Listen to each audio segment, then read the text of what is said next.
You know, one thing that I'm grateful about is the fact that you people watch my videos and support my content.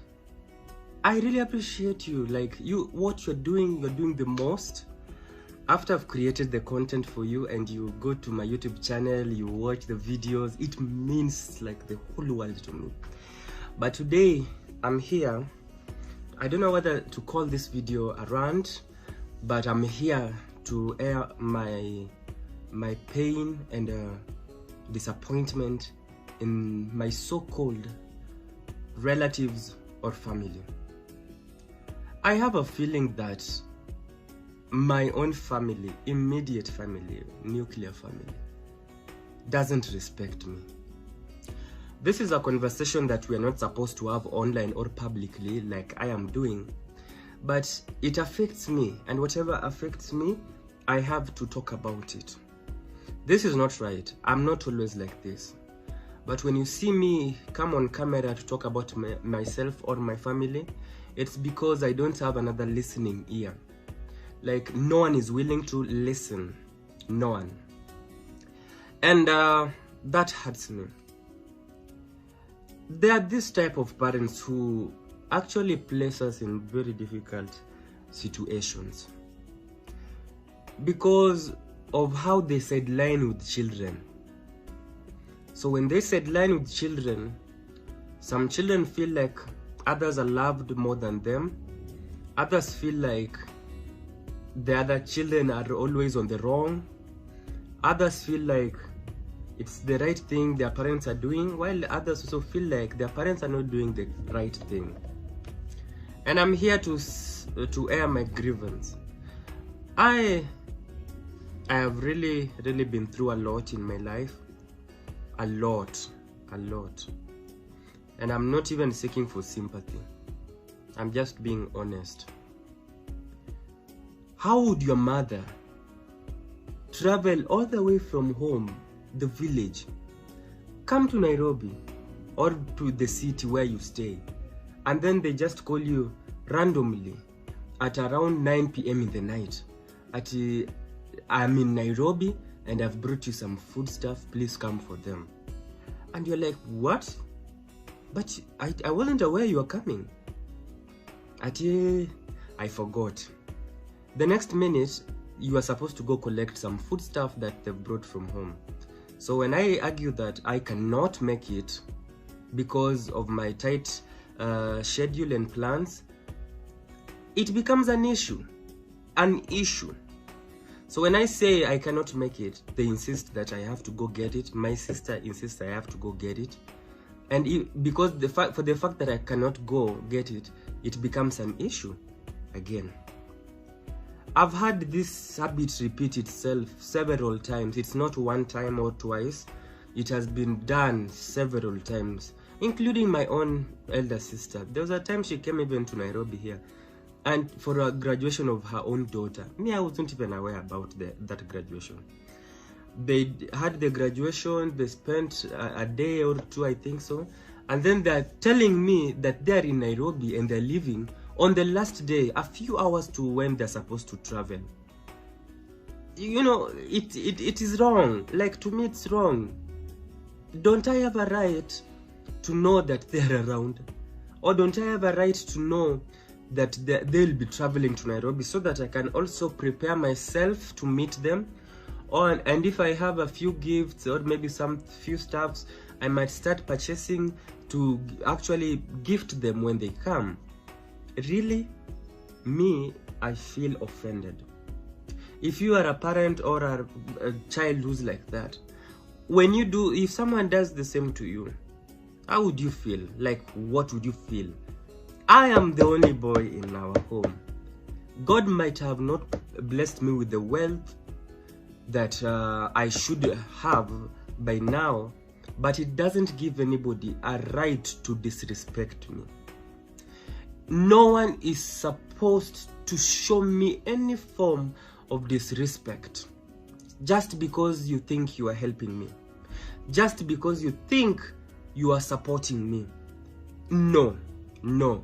There comes a time in life when everyone has to stand up for themselves, and stand for the truth. I've come to that point in my life where I feel like no one should show me any form of disrespect. Even if you are the one who feeds me, even if you're the one who clothes me, or even helps me. No one. It's wrong. You cannot use pretense of helping me, yet in reality you are disrespecting me. Yes, it's okay. I'm hungry. I'm broke. I don't have a stable job. My mom visits me with food, brings me the food. But the way she brought it, or the way of communication, is not right. Like, it doesn't make sense. How do you just surprise me that you are in Nairobi and you are forcing me to go collect a package that you've come with, of which if I don't go on the time that you want, again it becomes an issue. My own sister has the habit of calling me and quarreling me. I always listen to her as she quarrels me, and it makes me feel so bad and worthless. She has the habit.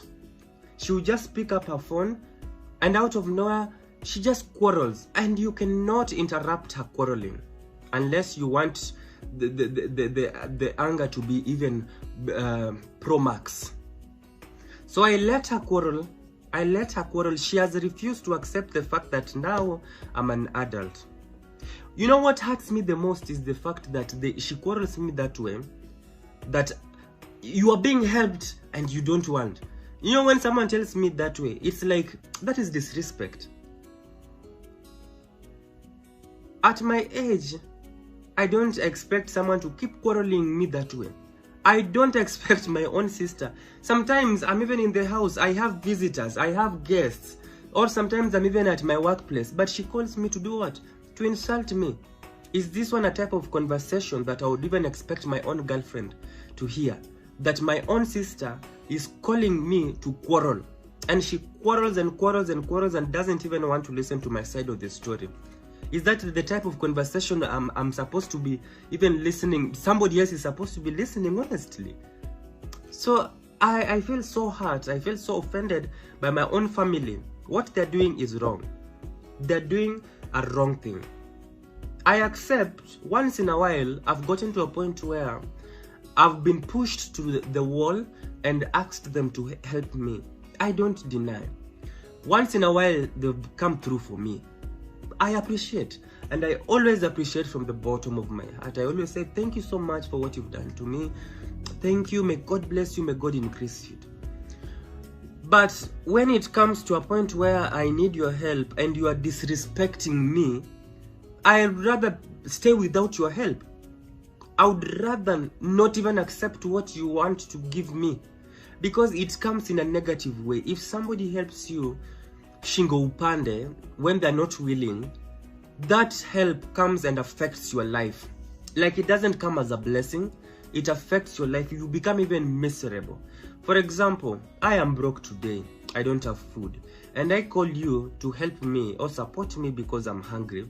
And instead of supporting me wholeheartedly or telling me that you are not in a position to help me at that particular time, which is understandable, you instead use the opportunity to frustrate me, to insult me, to talk to me the way you want, simply because I've asked you for help. And then after you are done, that is when you sent me that help. In reality, that help will come in, I will receive it, and we have a choice of refunding you back that money.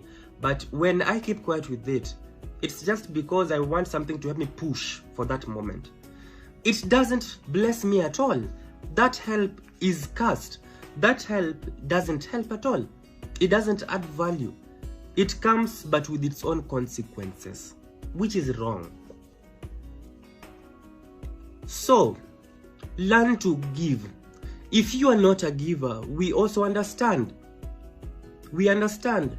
There are people who, if you ask them for help, they are in a position of assisting you, but they keep on complaining and arguing until you wonder why you regret why you begged them for help. And there are other people, when you ask them for help, it's not that you're taking advantage of them. They will help you. They will squeeze whatever little they have and share with you. And that is why God blesses them. God opens door for them. Me, my own self, let me tell you the truth. I have helped so many people. So many people. People can come here on camera and say, I helped them. I helped them. Because that is what I love doing. I help people, honestly. Whether it is work, whether it is professional, whether it is friends, whether it is strangers, I help people. I help, and I'm not saying that to brag, but I'm telling you the truth that I also help people. So before I ask for help, I know what it means not to have and what it means to have it. If you don't have, there comes a time in my life when I don't have, but I really want to help people. I usually just tell them, I'm sorry bro, I'm sorry sis, right now I cannot help you. But look at me, my own family doesn't include me in their own plans. Sometimes there's even a funeral at home, no one tells me. No one tells me at all. I only hear about it days after or even weeks after the burial. No one informs me. No one. Sometimes they make decisions. I'm not part of the decisions. I just hear that decisions were made and people agreed on this and that, and I'm always the last person to be informed. Is that fair? Is it? If you are a parent and you're not ready to have a child, better not have that child. Don't. It's better than having that child and subjecting them to stress, depression, torture, and all sorts of nonsense. If you are not interested to be a parent, please don't get yourself pregnant. Don't. I'm warning you, you young generation. Because your children will one day sit on camera like I have done or I'm doing right now to talk about how wicked you are, how unsupportive you are, how you don't motivate them, how you don't appreciate the little efforts they do. Because there's no way you will keep on telling me that I'm on the wrong, but you are not doing anything to make me be on the right side. You cannot complain that I am begging too much when God has placed you in a position where you can help beggars. You can feed them, you can clothe them, but you don't help them. You keep on just arguing and arguing. You cannot wake up and tell me that, Devans, I don't like your dressing, yet you've never bought me any clothes. You've never dressed me. Me, today, this was not the kind of video I was supposed to show you. But I've done so because I'm hurt. I'm offended and it is wrong. Wrong. Very wrong. Sidelining your family members because of their financial levels. May God have mercy on you. May God have mercy on you. I know they're doing that because they feel like I don't have money. At my age, I should be rich, but there's nothing I provide on the table. So they end up excluding me in their plans. I'm always the last one to be informed on anything. Last one. So sometimes when you see me cut ties with my own family, my blood family, you know the reasons. It's that's the truth. This is not something that I will sit down and go and discuss it privately. For what? What am I gaining from discussing it privately? I discuss it publicly so that people who are watching me or listening to me and have the similar habits can change. It's enough. It's enough. Enough is enough. When somebody is hurting you or making you feel sad, let them know. Tell them in their face. And I'm not going to gossip about it. I've just said it loud. They will watch this video as usual and they will come for me as they always do. I don't care. I've survived all these days in Nairobi without any of your assistance. The people who help me or support me are total strangers. People who are not even related to me. Be ashamed of yourself.